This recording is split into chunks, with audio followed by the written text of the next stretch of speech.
Boa tarde, jovens vereadores. Quem quiser sentar, como o Lucas falou, aqui na frente para poder acompanhar melhor, podem sentar. Não precisam ficar com vergonha, tá bom?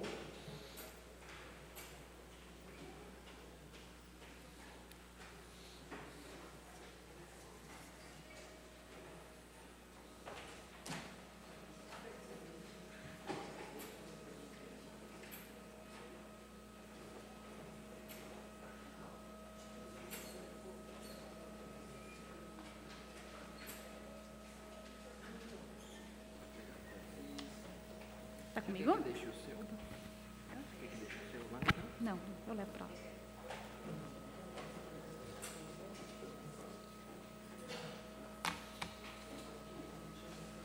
Boa tarde, vocês que chegaram, se forem jovens vereadoras, podem sentar aqui embaixo.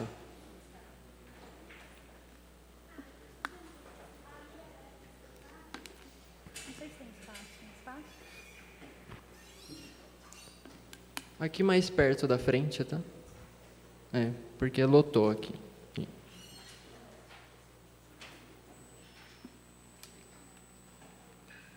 Agora sim que todos estão acomodados, eu gostaria de dar boa tarde, boas-vindas a todos vocês. Como o Lucas já falou, eu sou estagiário aqui da Procuradoria do Jurídico, junto à minha colega Brígida. Nós somos estudantes de Direito e estamos no último ano. Nós lemos os projetos de lei de vocês, eu achei muito criativos, todos vocês, e nós vamos falar sobre processo legislativo, tá bom? E só aguardar um momento.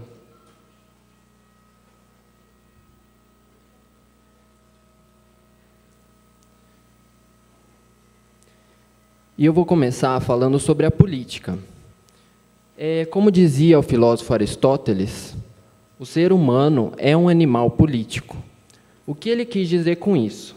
Ele quis dizer que todos nós, de alguma forma, fazemos política. Desde o nosso nascimento. Eu conversava uma vez com uma amiga psicóloga minha, e ela me explicou que os bebês também fazem política. Os bebês, ao nascer, logo depois de nascer, eles choram. E eles choram por algum motivo. Eles podem estar com fome, eles podem estar com sede, eles podem precisar que troquem as fraldas deles, e eles sabem que alguém vai atendê-los, por isso que eles choram. Então, eles estão praticando política com os pais, avós, tios, os cuidadores. Além deles, vocês e eu, e a Brígida, o Lucas, todos nós também fazemos política dentro de casa. Quando nós queremos ir em algum lugar, a uma missa, nós queremos ir a uma rave, nós queremos ir fazer alguma coisa, pedir alguém em namoro, a gente vai lá e pede, entendeu? Mas, quando nós queremos alguma coisa dos nossos animais, do cachorro, do gato, da calopsita, nós mandamos. Tudo bem? Então, essa é a parte da política dentro da sociedade, no nosso dia a dia. E agora a Brígida vai dar continuidade à parte da política. Com vocês, Brígida.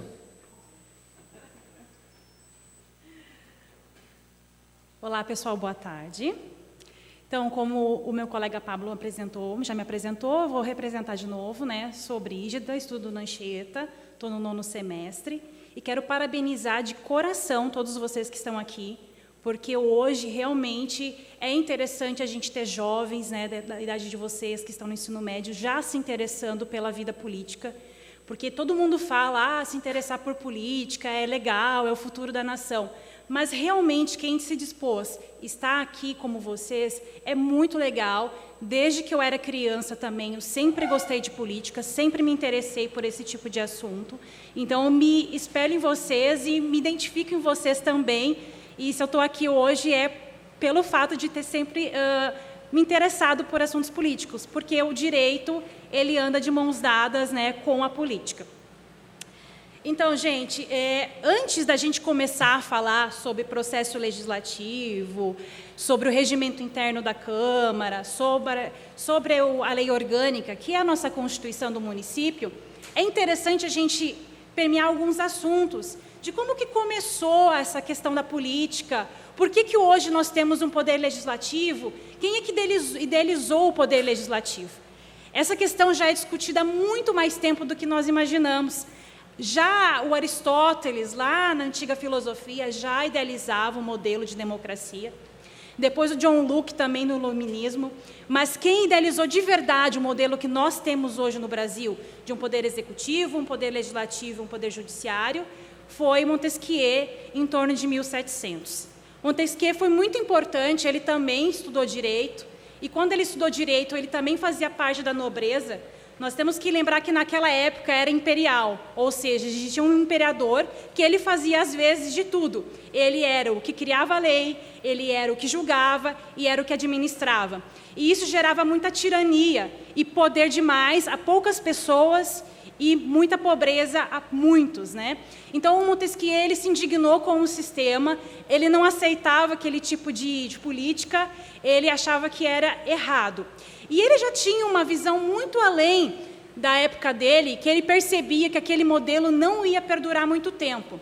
E por isso, nas pesquisas acadêmicas dele, ele decidiu criar um novo modelo, se espelhando em John Locke, né, que ele era muito fã, como a gente diz hoje. E ele criou, então, na pesquisa dele, a ideia de que o Estado deve ficar de um lado e a política de outro. Porque naquela época do Império, o soberano, o rei, o imperador, ele é colocado lá como se fosse o próprio Deus. Então, todas as leis que eram criadas era porque era vontade de Deus. Então, se a pessoa nascia nobre, era porque Deus quis assim. Se a pessoa era pobre, era porque Deus quis assim. E nada e nunca aquilo ia mudar. Então, a condição da pessoa era viver sempre naquela mesmice. Ele disse o seguinte, nas pesquisas dele, percebeu, a primeira coisa que a gente tem que fazer é dizer Estado de um lado, religião do outro.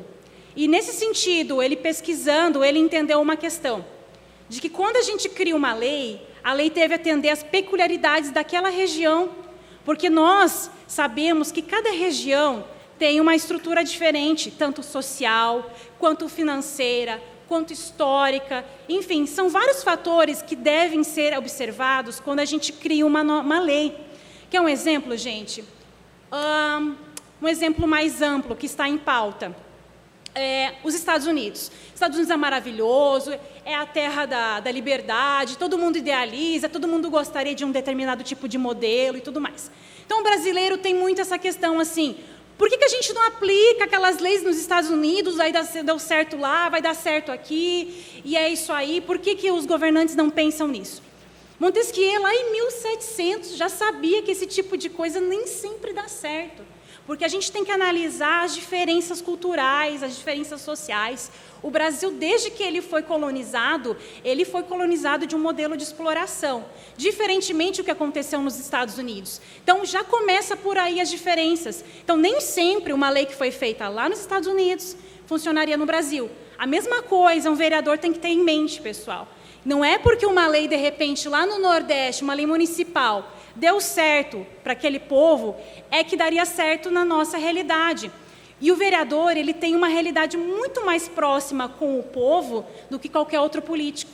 Então, o vereador, ele precisa atender às necessidades daquela região. O vereador trabalha, o vereador faz compras, o vereador está inserido naquela sociedade, e é isso que o vereador tem que fazer. Aquilo que está em pauta, aquilo que o povo realmente está necessitando. E não simplesmente uma mera pauta que é interessante ou que deu certo em determinada região. Então, voltando a Montesquieu, ele criou esse modelo do legislativo, executivo e judiciário. Como eu falei, ele aprimorou as ideias de Aristóteles e Locke, tá, pessoal? Ele não criou do nada, mas ele aprimorou e foi muito bem aceita. Hoje nós temos um poder executivo, um poder legislativo e judiciário. Na verdade, pessoal, quando a gente fala separação dos poderes, está equivocado, é um vício de linguagem que a gente tem. Porque, na verdade, o poder é um só. Nós temos um só Estado que ele divide as funções. É a mesma coisa na sua casa. Você tem a família, tem o pai, a mãe e o filho. Cada um tem a sua atribuição dentro de casa. É a mesma coisa que funciona no poder hoje em dia, tá? Mas, enfim, a gente tem o legislativo, o executivo e o judiciário. Para que serve isso? Todo mundo sabe. O legislativo legisla, o administrativo administra e o judiciário aplica a lei. Sim, mas existem outras coisas também que são influenciáveis aqui. Uma das mais importantes é o poder de fiscalização. Então, o legislativo, além de fazer leis, ele verifica se o prefeito, no caso, na nossa realidade, está de acordo com as contas públicas, se ele está pagando certinho, se ele está fazendo um bom governo. Então, também tem um tom de fiscalização. Então, é uma questão muito importante que, às vezes, passa esquecido pela própria população e, às vezes, em determinados casos, os próprios vereadores também. Deixa eu ver o que mais que eu ia falar. E o Montesquieu, então, ele contribuiu muito para a gente hoje. Como ele teve essa ideia de separar a política do Estado, de criar os 3 poderes, e etc. e tal, ele criou uma obra muito importante hoje no rumo do direito, né, que é o Espírito das Leis, e ele criou, então, essa teoria dos freios e contrapesos, que é a teoria que a gente adota hoje, e é por isso que nós temos um poder legislativo, porque ele já foi pensado numa separação, né, numa repartição de competências. Então, a gente tem hoje um poder legislativo pensando na nossa liberdade, na nossa segurança, de a gente poder sair na rua, de a gente saber que a gente está fazendo as coisas corretas, conforme a lei, a gente não vai simplesmente ser preso, ser torturado, enfim. Vamos pensar numa situação hipotética, pessoal, se não existisse aí 3 poderes, né? Imagina se a gente tivesse hoje uma pessoa só com um poder só, como era no Império. O cara ia fazer a lei, o cara ia aplicar a lei e o cara ia julgar. Imagina só que tipo de segurança que nós tivéssemos. Imagina se eu falasse para vocês hoje, pessoal, só vai entrar na Câmara amanhã, eu fizesse uma lei, só vai entrar na Câmara amanhã quem tiver de chapéu laranja. Quem não tiver de chapéu laranja vai pagar uma multa de R$5.000. Vamos falar que é o legislativo. Aí, de repente, eu vejo, tem alguém que eu não goste, e vejo assim, mas aquela menina lá, eu não gosto dela. Vou falar, pessoal, mudei de ideia, agora vai ser pena de morte, porque eu simplesmente mudei de ideia e está tudo bem. Imagina só se a gente tivesse isso. A gente pensa assim, hoje, nosso modelo atual comete algumas falhas, porque nós temos um modelo de democracia muito recente.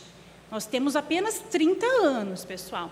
Isso, comparado com a Europa, a gente está dando pequenos passos, engatinhando ainda. É claro que a gente vai ter problemas, é claro que a gente tem muitas situações que a gente até gostaria, tem alguns que falam, né, que a gente voltar para o regime militar e tudo mais, porque a gente não gosta de mudanças. O ser humano, ele é resistente a mudanças, mas faz parte a mudança.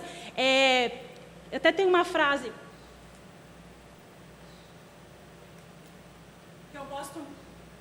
que eu gosto muito, eu queria ler para vocês, que resume tudo isso que a gente conversou, que é do Winston Churchill. A democracia é o pior dos regimes políticos, mas não há nenhum sistema melhor que ela. Ou seja, a democracia, ela tem defeitos? Claro que tem, mas ainda assim ela é melhor do que uma tirania. Então hoje a gente tem um poder executivo, legislativo e judiciário justamente para ter esse controle um do outro e para passar uma segurança para a gente, para uma segurança jurídica, como a gente usa no direito, de a gente poder ter liberdade, de fazer as nossas coisas e de ter uma segurança de pleitear os nossos direitos também. Acredito que é isso.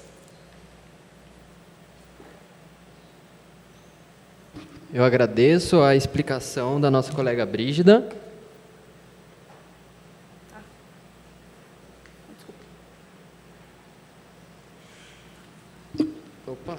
E dando continuidade, agora nós vamos falar sobre as organizações da sociedade civil.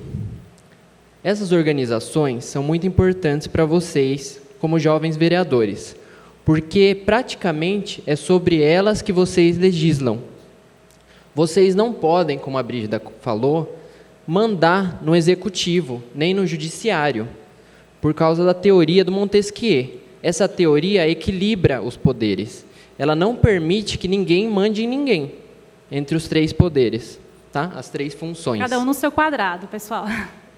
Então, o executivo, vocês do legislativo, estão no quadrado de vocês, de legislar.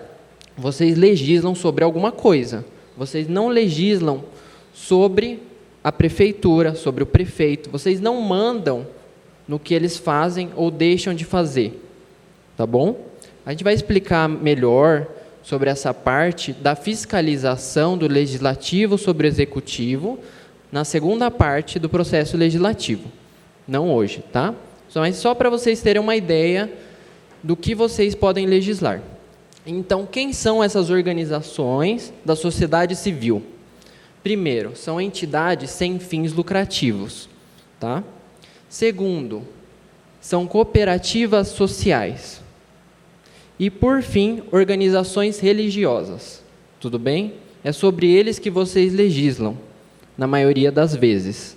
Então, vocês, como representantes do povo aqui, vocês têm que ter em conta que a prefeitura ela é uma parte independente de vocês, tá bom? E, continuando, as organizações foram decretadas através de um decreto legislativo municipal do prefeito, o então Pedro Bigardi, 26.773 de 2016, que é o que define essas três. Caso vocês tenham curiosidade de ler para saber melhor sobre essas organizações, vocês podem abrir o decreto, está na cartilha de vocês, tá? Então vocês podem observar o número do decreto para vocês pesquisarem na internet. E agora a Brígida vai dar continuidade. Posso ficar daqui mesmo? Pode, claro, à vontade. Só fazendo um adendo, foi o Pablo que teve a ideia de fazer a cartilha, porque nas eleições passadas a gente fez o projeto, a gente fez os pareceres dos antigos jovens vereadores e observou também os projetos de vocês de campanha, e a gente quis, de forma a contribuir um pouquinho sobre algumas atribuições que cotidianamente a gente tem aqui na Câmara, que tipos de projetos de lei que a gente costuma receber, alguns que não podem ser legislados, enfim, tá? A nossa atribuição aqui na Câmara, juntamente com os procuradores, é fazer pareceres, quando o vereador cria uma norma, passa para a gente avalia se aquela norma é legal, é constitucional. Porque se aquela norma ela fere alguma lei da Constituição ou da Constituição do nosso Estado, a gente tem que dizer que a norma é inconstitucional, tá? Então, pode ser que os projetos de lei de vocês para a gente também passe por isso, mas não é uma questão pessoal. Tem gente que pode achar, não gostou do meu projeto, não é legal, meu projeto é tão humano, tão democrático, enfim. Mas, às vezes, não é essas questões morais que a gente avalia, é questão puramente jurídica, tá, pessoal? Então, para contribuir um pouco com o projeto de vocês, a gente fez esse resuminho aí. Agora, eu só vou falar uma questão que eu gosto muito, né? Eu já falei sobre isso tudo. Você continua? Agora eu vou dar continuidade. Se puder passar o slide. Vamos falar sobre a União.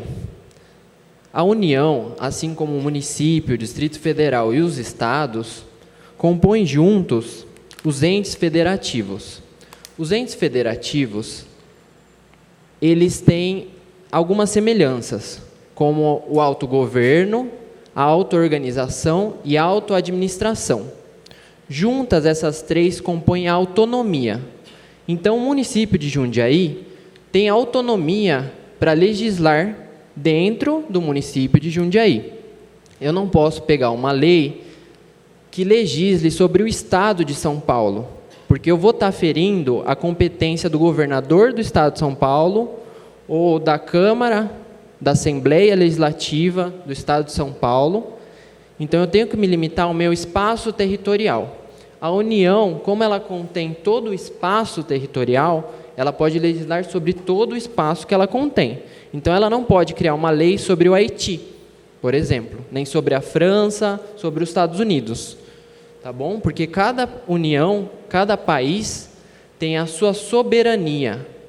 Não pode ser desrespeitada a soberania de nenhum dos países. Eu tenho que fazer uma observação sobre isso, porque a ONU é a Organização das Nações Unidas. Nem todos os países fazem parte da ONU, mas dos países que fazem parte, alguns interferem na soberania de outros países. E aí que está um exemplo bem legal. O Brasil ele interfere na autonomia de outro, na soberania de outro país. Alguém sabe que país é esse? Ninguém? Desculpa? Haiti, exatamente. Ficou a dica, né, quando eu falei mais cedo. Então, nós interferimos no Haiti militarmente sob o pretexto de guerras civis que ocorrem lá, como alguns de vocês acompanharam. Hoje não aparece tanto na televisão, mas há uns 10 anos atrás aparecia um pouco mais. Então, eu já falei da União para vocês e um pouco de Jundiaí. Mas e o Estado de São Paulo? O Estado de São Paulo, por exemplo, ele cuida principalmente, segundo a Constituição, do ensino médio. Tá? É uma das características muito exclusivas do Estado. Não só o Estado de São Paulo, o Estado da Bahia também cuida do ensino médio da Bahia, por exemplo. Então, o vereador ou o jovem vereador não tem competência legislativa. Eu li todos os projetos de lei, tá? Por isso que eu estou falando. Ele não tem competência legislativa para poder legislar sobre as escolas do ensino médio que são incumbência do Executivo do Estado de São Paulo. Entendeu? Por isso que a gente não pode idealizar muito sobre mudanças nas escolas do Estado. A gente pode legislar melhor sobre o quê? Sobre as escolas do ensino infantil 1 e 2. Por quê? Porque o município, qualquer município do país, é competente para cuidar das escolas do ensino infantil. Entendeu? E agora a Brígida vai dar continuidade com vocês. Pessoal, já que vocês gostam de política, pelo visto gostam, né? Alguém de vocês já pensou fazer direito? Ah, muito legal, gente. Porque o direito tem tudo a ver com política, muito mesmo. Só de curiosidade mesmo. Enfim, eu vou falar um pouquinho agora sobre princípios. É simples, bem tranquilo, é um assunto que eu até gosto bastante. Todo mundo tem princípios, né, gente? O que é princípio? São valores que a gente herda da nossa sociedade, da nossa família. São questões que a gente entende por certo, por ético, por moral, certo? Então, toda decisão que a gente vai tomar, a gente pensa, isso fere os meus princípios, isso é correto, isso é incorreto.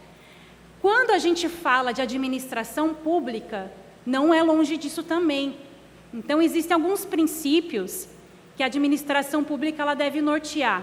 E eu não estou falando só do executivo, eu falo de todo mundo.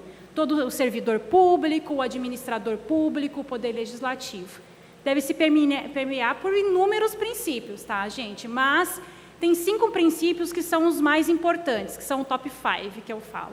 Né? Que são os princípios que toda norma, todo ato jurídico, todo ato administrativo que o governo faz, ele deve observar. A gente chama de LIMP, mas eu vou traduzir para vocês. O princípio da LIMP, primeiro, é a legalidade. Legalidade é obedecer o que está na lei. Como assim? Seguinte, todo mundo sabe que a Constituição, nós vivemos numa espécie de pirâmide. A Constituição está acima de tudo, então ela é que legisla sobre tudo e todos. Um pouco abaixo dela está a Constituição de cada estado, no nosso caso é a Constituição do Estado de São Paulo, e tem as normas municipais.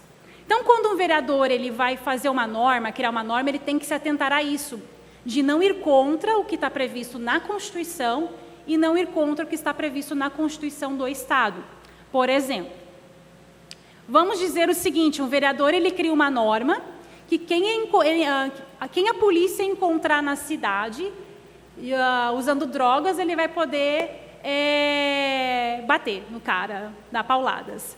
Isso vai totalmente contra a Constituição, porque a gente sabe que a gente é proibido de falar em terrorismo, falar de violência, enfim, né? Então, é simples a gente falar isso para vocês, mas isso os vereadores costumam não se atentar um pouco a esse tipo de questão. Então, a legalidade, elas tem que estar acima de primeiro lugar. Então, não ir contra o que as leis acima, né, já legislam a respeito.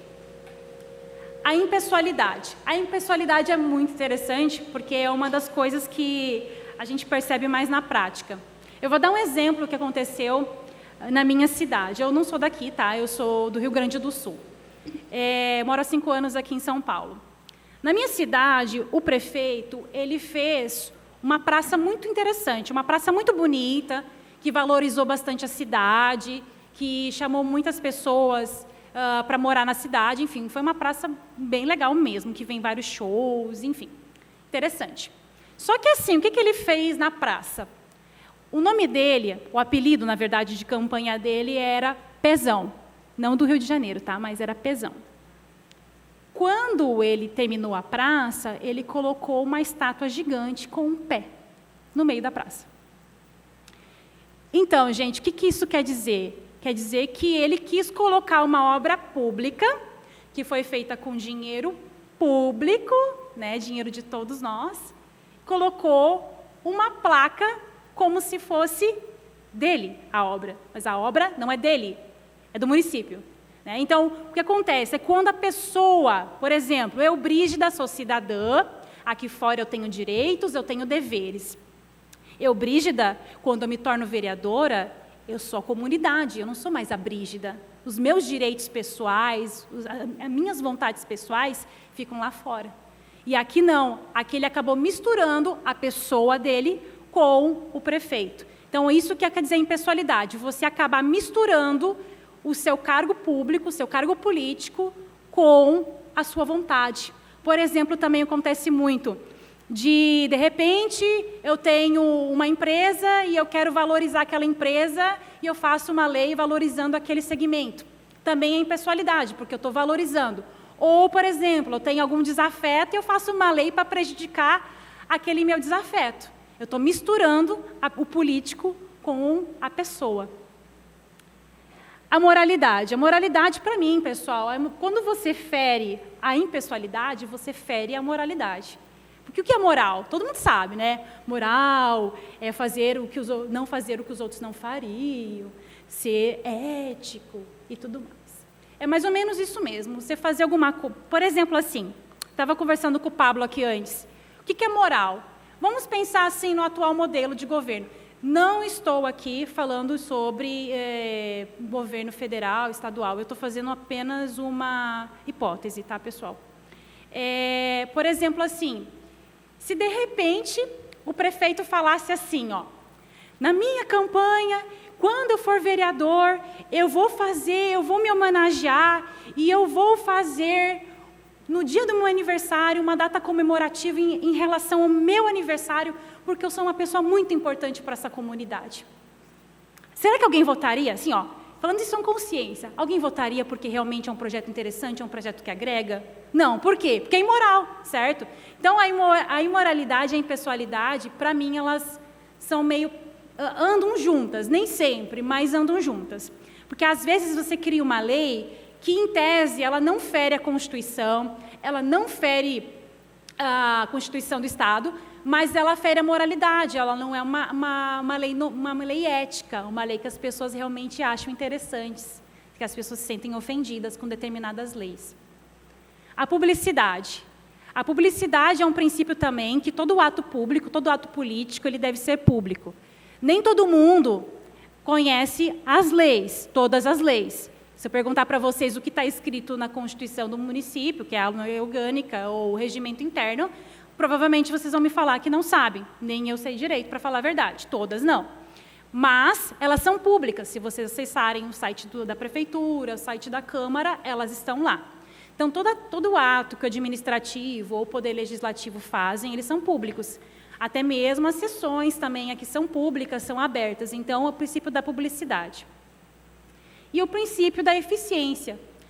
A eficiência é você criar uma norma, no nosso caso, pessoalmente, é você criar uma norma que atenda os anseios da sociedade, uma norma eficaz, uma norma, como eu mencionei antes, que atenda às necessidades da sua comunidade, e não criar uma norma porque ela é simpática, porque ela é bonita, ou porque, de repente, numa reeleição, você vai poder usar, fui eu que criei o projeto de lei. Mas essa lei foi eficaz? As pessoas acataram essa norma, ela teve efeitos na sociedade, ela teve uma repercussão positiva, ela impactou positivamente a vida das pessoas? Então, são esses os princípios mais importantes, pessoal. Eu gostaria de agradecer a minha colega Brígida E agora eu queria falar um pouquinho mais da cartilha, se vocês puderem estar pegando ela. No primeiro tópico, nós colocamos sugestões para vocês, tá bom? São só sugestões, para não cair na parte da ilegalidade e inconstitucionalidade que a gente falou. Então, eu não vou ler todas elas, mas, por exemplo, olhem a segunda, não legislar sobre órgãos públicos. Quando a gente colocou não legislar sobre órgãos públicos, foram dados alguns exemplos, por exemplo, hospitais, escolas, transporte público. Então, por exemplo, eu não sei se vocês sabem, mas a empresa de ônibus aqui de Jundiaí, ela não é uma empresa pública, ela é uma empresa privada. E ela recebe o encargo, a delegação de poder oferecer o transporte público às pessoas que precisam em Jundiaí, no território de Jundiaí, sob a fiscalização do executivo. Então, no final, é o executivo que está cuidando disso. É um pouco complicado a gente legislar sobre o executivo, como nós falamos, por causa da teoria de Montesquieu, e essa teoria tem até o nome de um princípio, que vocês podem dar uma olhada na segunda página, o princípio federativo. Tá? É que assim, pessoal, quando a gente pensa em vereador, a gente pensa, então ele pode legislar à vontade. Não é bem assim. Vamos pensar na sua casa. Tem funções, por exemplo, da sua mãe, geralmente é das mães, tá? De que algumas funções são delas, é a mesma coisa que do Poder Executivo. O Poder Executivo, ele administra. Dentro do ramo de atuação da administração, a gente não pode mexer. Quer um exemplo prático na vida real? O seu pai ou a sua mãe, tá, gente? Recebe um valor ali, um valor X para fazer as compras do mês. E ela tem aquele valor para administrar durante o mês. Então, ela sabe quanto que ela vai gastar naquele mês, o que a casa está precisando, o que a casa não está precisando. Imagina seu pai metendo o bedelho lá na sua mãe, falando, não, mulher, você não pode comprar dessa marca, você tem que comprar da outra. Não, mulher, mas essa aqui você gastou muito agora, gasta menos. Enfim, o que acontece muito na prática, que isso que está errado, é quando o legislativo, ele não legisla de uma forma abrangente para a comunidade, ele legisla de uma forma indireta para o prefeito. Então, quando a gente fala assim, o prefeito manterá parceria com organizações sem fins lucrativos. Vocês estão percebendo que a gente não está legislando para a comunidade, a gente está legislando o que o prefeito deverá fazer ou deixar de fazer? Quando eu falei para vocês que fiscaliza, é diferente de separar, de fiscalizar do que legislar. Eu e o Pablo, a gente trabalha juntos. Mas jamais eu vou poder dizer, Pablo, você tem que fazer isso e você tem que fazer aquilo. A gente trabalha de mãos dadas, paralelamente. Mas eu não posso dizer o que o Pablo faz e o que o Pablo deixa de fazer e vice-versa. Então, tem questões, quando vocês forem observarem funções tipicamente administrativas, que a gente chama, como hospitais públicos, fala aí que você sabe melhor do que eu sobre isso. Transporte. Escolas... Enfim, são funções que a gente chama tipicamente administrativas. Então, são questões um pouco diferentes. Então, a gente não tem assim, não pode legislar à vontade a respeito disso. A gente está invadindo a seara do prefeito. E quando acontece isso já a gente vai acabar indo para o setor judiciário. Como eu falei, freios e contrapesos, vocês estão percebendo? Há um impasse entre o legislativo e o poder, porque isso acontece muito na prática, tá? Então, há um impasse no legislativo, um impasse no executivo, e ninguém entra num consenso, o judiciário vai resolver. Então, já entra exatamente aquilo que eu estou falando para vocês. Tem que ter sempre alguém ali para fazer uma ponderação um do outro, certo? Mas, mais para frente, a gente vai explicar melhor sobre essa questão. Porque, na prática, pessoal, é complicado mesmo, não é? A gente explicando aqui para vocês, é chato, é difícil, mas na prática é mais difícil ainda, porque esse tipo de questão vai parar no STF. Imagina só os ministros lá, que vocês vêem na TV, discutindo sobre esse tipo de questão, de lei municipal mesmo, chega lá. Então, imagina se nem o Poder Judiciário aqui do nosso Estado conseguiu resolver, o STJ, que é um órgão maior ainda, conseguiu resolver também, é porque na prática, gente, é difícil mesmo. O direito, a política, ela tem muita questão de interpretação. Então, para mim é isso, para o fulano é aquilo, e a gente precisa resolver. Então, às vezes, a gente até pega projeto de lei, que para a gente olha assim, é constitucional e legal. Chega o procurador e fala, não, não é. Então, às vezes, é um caráter muito interpretativo, muito de opinião também. Então, na prática, não é tão fácil assim. É mais difícil do que eu falando para vocês ainda. É muito bacana essa parte que você falou, Brígida, porque, como eu tinha dito, não é só as funções que não podem interceder umas sobre as outras. Não é só o executivo que não pode mandar no legislativo e vice-versa. Também, como eu falei do ensino do Estado e o ensino municipal, o Estado pode vir a intervir no município, apesar da autonomia, através da intervenção estadual. Vocês devem ter visto no Rio de Janeiro, isso aconteceu devido ao tráfico, às drogas, a alegação que eles deram. Então, é uma exceção, é algo excepcional. Não acontece de praxe. Vocês não vão ver sempre um Estado mandando no município e nem vice-versa. Isso é uma exceção. E o município não tem uma previsão legal sobre o assunto. E agora eu queria, já que a gente falou mais sobre o que a gente ia falar hoje, queria falar um pouquinho mais sobre os projetos de lei de vocês. Ficaram muito legais, tá? Eu li todos, a gente leu. E ficou muito bacana, vocês tiveram ideias muito boas, mas é como a gente falou, a gente veio aqui para dar o nosso parecer jurídico, tá, sobre o assunto. Então, e direito não é como matemática. Tá? 2 mais 2 no direito não é igual a 4. Tá? Pode ser 5, 6, 7, não tem como saber. Então, por exemplo, nós temos um projeto de lei, eu não vou citar nomes, mas nós temos um projeto de lei municipal que intervém na DAE. Eu não sei se todos conhecem aqui, a DAE, o Departamento de Água e Esgoto de Jundiaí.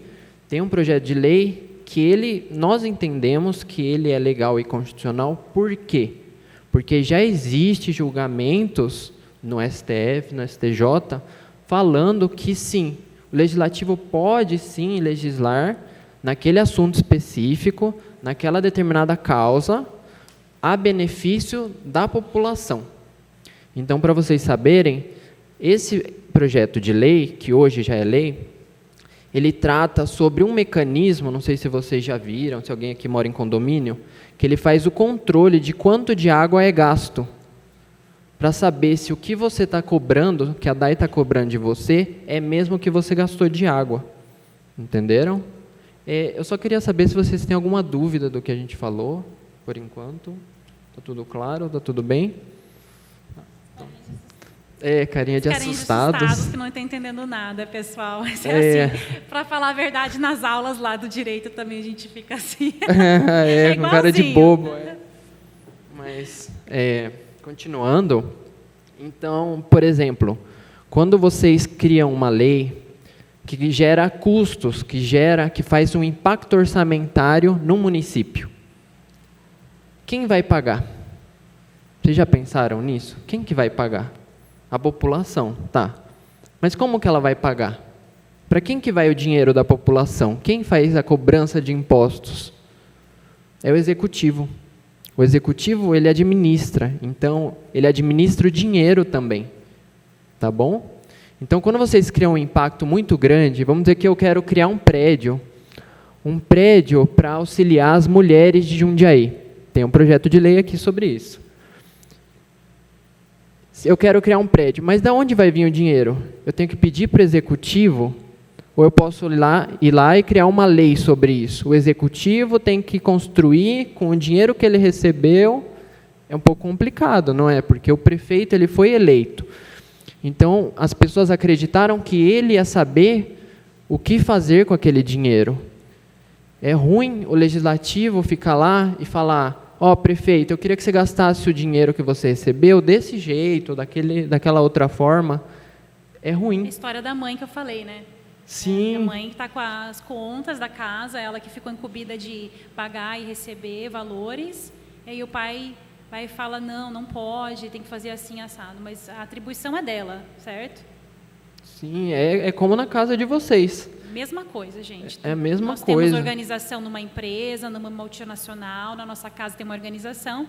Mesma coisa funciona no poder público também, né? Existe uma diferença e a gente tem que cuidar.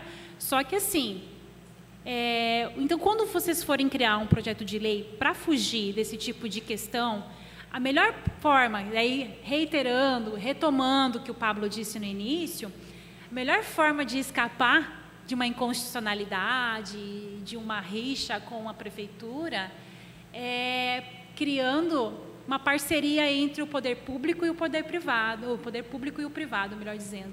Então, você conseguir uma parceria com uma entidade filantrópica, você com parceria com empresas, é a melhor saída, porque você consegue uma verba e consegue, e o melhor de tudo, com a participação popular. Porque não adianta você criar um projeto de lei muito legal, como eu falei, e ela não tem eficácia, não pega. E a melhor forma de uma lei vingar é que tenha a colaboração do pessoal, do povo, do cidadão. Então, a melhor forma de você criar uma norma que vai ser aprovada e que vai passar adiante, vai ter uma eficácia, é fazendo esse tipo de parceria mesmo. Sim. O município, como ele tem apenas 2 poderes, o poder judiciário, ele cabe a partir do Estado. Então, os municípios não têm judiciário próprio. Por isso que a guarda municipal, ela não é uma polícia, tá bom? Ela é só a guarda do prefeito, literalmente, tá bom? Então, por não ser polícia e o judiciário ser a partir do estadual, é por isso que, como a Brígida falou, é o judiciário que vem a decidir se o executivo ou o legislativo que está certo, entendeu? Por quê? Porque ele está fora dessa briga. É como se tivesse, na pior das hipóteses, um caso de que um pai agride uma mãe. E aí, quem que vai decidir? Tudo bem, eles vão para a delegacia, mas e se isso ficar pior? Quem que vai decidir? É o juiz, entendeu? É o judiciário. Então, a mesma coisa aqui no executivo e no legislativo. Se os dois começarem a brigar, o judiciário vai chegar lá em cima, vai pôr a mão e vai falar: ó, é você que está certo e o outro está errado. Tudo bem? Quer fazer mais algum comentário, Brígida? Vocês têm perguntas, pessoal? A gente está achando estranho, viu, vocês não terem perguntas aqui. Poxa vida, pessoal. Não sei se a gente explica muito mal e vocês não estão entendendo nada. Mas brincadeiras à parte, por exemplo, tem uma parte aqui. Fala dos tributos. Interessante. Quer falar? Então, gente, tanto dos próprios vereadores aqui da Câmara de Verdade mesmo, quanto o projeto de lei de vocês e dos outros antigos jovens vereadores, tem uma questão muito importante. Esses dias eu e o Pablo estávamos discutindo a respeito também. Como eu falei para vocês, às vezes o vereador ele tem uma nobre intenção de querer fazer política e filantropia ao mesmo tempo, fazer um projeto de lei que atenda a certas demandas sociais. Quer um exemplo?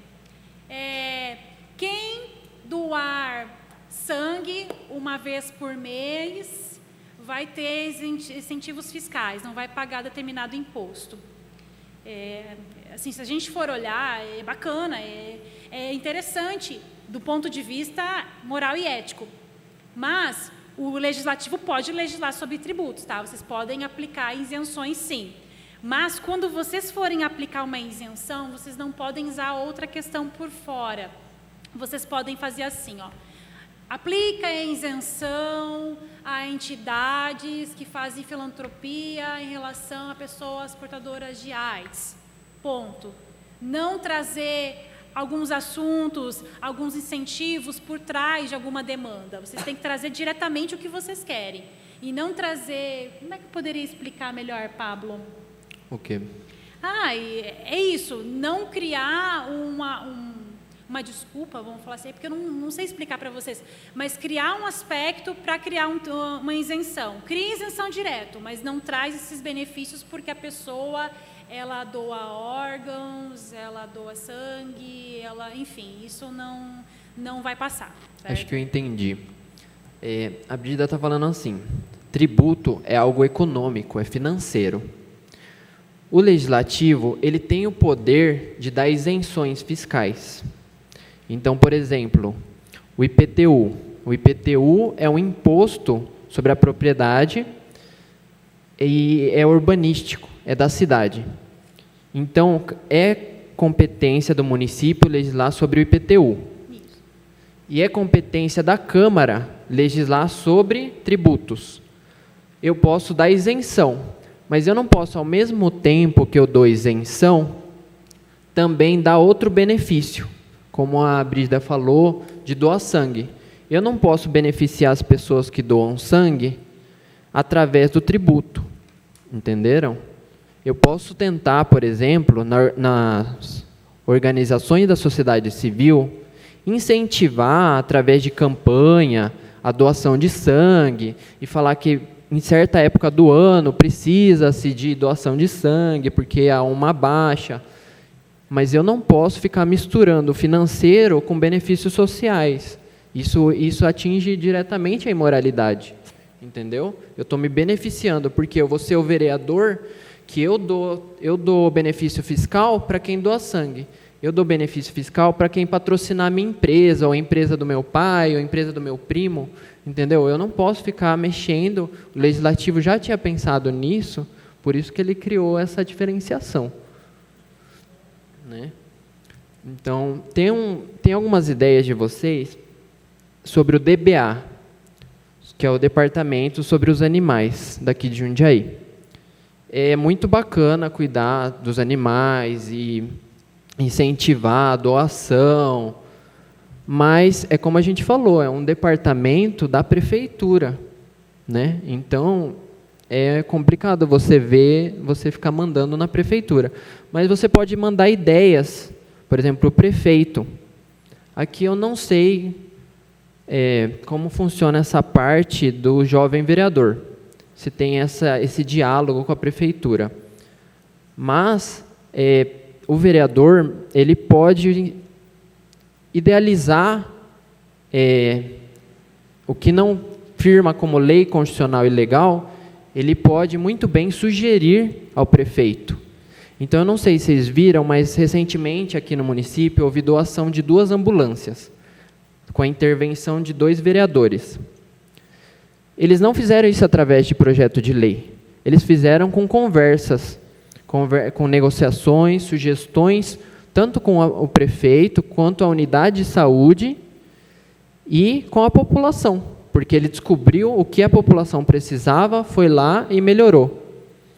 Isso volta ao que você falou no início, né? Fazer política não é só fazer lei. Fazer política é se relacionar com as pessoas, é ouvir a comunidade, é fazer sugestões, que às vezes o vereador pode ficar muito preso a projetos de lei que são aprovados ou não são aprovados, mas eles encontraram uma saída de fato para beneficiar a sociedade. E esse deve ser o objetivo, né? Beneficiar a sociedade. E isso é fazer política, né? O bem comum em primeiro lugar. Sim, como a Brígida falou, quando vocês legislam, vocês têm que pensar que vocês estão legislando sobre o povo. O nome, aqui, a Câmara também é conhecida como Casa do Povo. Por quê? Porque vocês têm que mexer mais com o povo, legislar mais sobre o povo, do que sobre outros órgãos públicos ou privados. Uma coisa muito interessante são as relações de consumo, né, Brígida? É que agora está numa onda, não só de Jundiaí, de várias cidades, alguns projetos de lei e que têm passado como constitucionais que mexem nesse aspecto de relações de consumo, como aqueles do canudinho, tem também da fila do banco, enfim, esse tipo de projetos de leis que está relacionado à relação de consumo está passando. Mas com ressalvas, né? Não criar uma norma do zero, mas alguns pontos, assim, detalhezinhos, a Câmara está aprovando, né, como essa do canudinho, de câmeras de monitoramento em agências bancárias. Podem perceber que tem a ver uma relação de consumo aí. Então, esse tipo de pauta está passando também. Dessa parte de relação de consumo, como a Brígida falou, é comum que as cidades tenham legislação sobre o serviço bancário. É um entendimento que motiva o legislativo a trabalhar sobre isso. Inclusive, até esteve em pauta recentemente, né, sobre as portas giratórias em Jundiaí, se ia aprovar ou não de retirar as portas giratórias, enfim. Mas, então, vocês podem perceber que a porta giratória está englobada em um assunto maior, que seria a relação de consumo, né, do cliente com o banco. Então, podem perceber que esse tipo de norma tem passado, sim, tá, pessoal? É que eu não gostaria de entrar agora no artigo 24 da Constituição, porque senão vai dar um nó na cabeça. Eu acho que a gente já fez um nó suficiente. Mas, assim, tem passado, sim, esse tipo de legislação, até está bem em pauta em vários municípios, né, sobre a câmeras, sobre canudinho, sobre sal nos estabelecimentos comerciais. O do Jundiaí tem do álcool gel também, né, que álcool gel é obrigatório, tem todo estabelecimento comercial.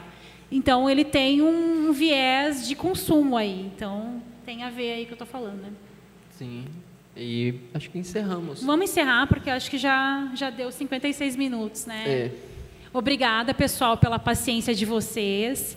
E sucesso nessa nova jornada de vocês aí como vereadores mirins, tá bom? O Lucas vai falar mais umas palavras para o encerramento, eu acho.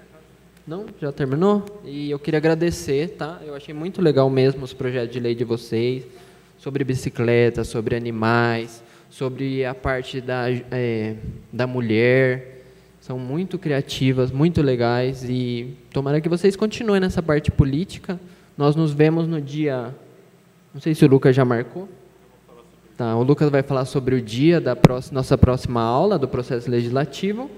Aí a gente vai falar especificamente, tá, pessoal, das normas municipais, que é o nosso regimento interno da Câmara, como é que funciona aqui dentro as votações, e sobre a nossa Constituição do município, que nós chamamos de lei orgânica também, algumas ponderações sobre essa lei. Na cartilha tem um artigo aí sobre a lei orgânica, e se vocês tiverem interesse em pesquisar na internet o que está aí, se vocês tiverem dúvida, eu também não sei se tem um diálogo de dúvida deles conosco. O Lucas, caso vocês tenham dúvida, passem para o Lucas e o Lucas repassa para nós, tá bom? Obrigado. Primeiramente, muito obrigado pela atenção e pela presença de todos vocês. Tá dando para ouvir bem? Tá. O processo legislativo, ele não é um conteúdo simples nem rápido. O que a gente esperava hoje é dar alguns conceitos introdutórios para vocês, que a maioria das pessoas hoje na sociedade tem dificuldade com esses tipos de conceitos. Então, se for um assunto muito pesado, fiquem tranquilos, porque realmente principalmente para quem está começando a aprender. Se vocês tiverem qualquer dúvida depois, se quiserem perguntar para a Brígida, para o Paulo, ou para o Pablo, ou para mim, a gente fica à disposição para ajudar a buscar a resposta. Eu vou fazer um intervalo agora, antes da gente começar a visita monitorada, de uns 15 minutos. Caso vocês queiram ir no banheiro, tomar um café aqui na Copa, vocês podem sair até por aqui, é o Salão Nobre, do lado de lá tem a Copa, tá? Aqui da Câmara. Os nossos próximos eventos, a gente teve uma mudança de calendário, tá, em função de umas questões internas da Câmara. Então, para o dia 16 de outubro, quarta-feira, nós temos um evento onde a presença não é obrigatória, tá, mas é um convite que o prefeito municipal nos fez para que vocês possam ir até a prefeitura conhecer o funcionamento, a partir das 3 horas da tarde, das 3 às 5. Então, vocês vão ser recepcionados na sala de reunião do 8º andar pelo prefeito municipal e um diretor da prefeitura vai fazer uma apresentação para vocês sobre o funcionamento. A partir da semana que vem, a gente vai entrar em contato para confirmar a presença de vocês. tá? E não é obrigatório, não faz parte das nossas capacitações. A gente sabe que vocês têm outros eventos, outros compromissos, então, para os que puderem ir, vai ser bem legal. A segunda capacitação, que estava marcada para o dia 25 de outubro, a gente adiou para o dia 8 de novembro, é uma sexta-feira também, no mesmo horário, das 2 às 5. Nós vamos entrar em contato para confirmar a presença de vocês. E a diplomação de vocês vai acontecer numa sessão ordinária da Câmara, então tem início às 6 horas da tarde. Está dando microfonia, né? Um pouco. Já vou chegar lá. Vai ser às 6 horas da tarde, é uma terça-feira à noite. Então, dia 12 de novembro, a diplomação. Esse mês, nós estamos realizando aqui na Câmara Municipal o Setembro Amarelo, tá? Uma iniciativa da Presidência da Casa e, em parceria com o Parlamento Jovem, nós vamos fazer o encerramento no dia 26. Então, vai ser uma sessão do Parlamento Jovem, com uma palestra sobre valorização da vida com o pessoal do CVV, que é uma ONG em nível nacional que nós temos. Então, dia 26, que horário, presidente? Das 7 horas da noite às 9 horas da noite. Dia 26 de setembro, agora, quinta-feira. Então, todos estão convidados. A palestra vai ser voltada para o público jovem, então, se vocês puderem convidar os representantes das suas escolas, seus colegas, serão bem-vindos. Então, eu vou fazer um intervalo de uns 15 minutos. Vocês podem ficar à vontade, caso queiram ir no banheiro, conversar. Lembrando que, para a posse, quando vocês tomarem posse, o pessoal da segunda legislatura vai ter que eleger o presidente e os secretários da mesa diretora. Então, caso algum de vocês tenham interesse em se candidatar para presidente do Parlamento Jovem, é bom que vocês comecem a se articular entre seus colegas. E vejam isso como uma experiência interessante, porque a articulação política é uma coisa que vocês vão levar para a vida toda, inclusive para o ambiente de trabalho ou para a escola. Todo o objetivo que vocês quiserem alcançar, quanto mais articulados vocês forem com as pessoas próximas de vocês, maior a probabilidade de sucesso. Okay? Muito obrigado.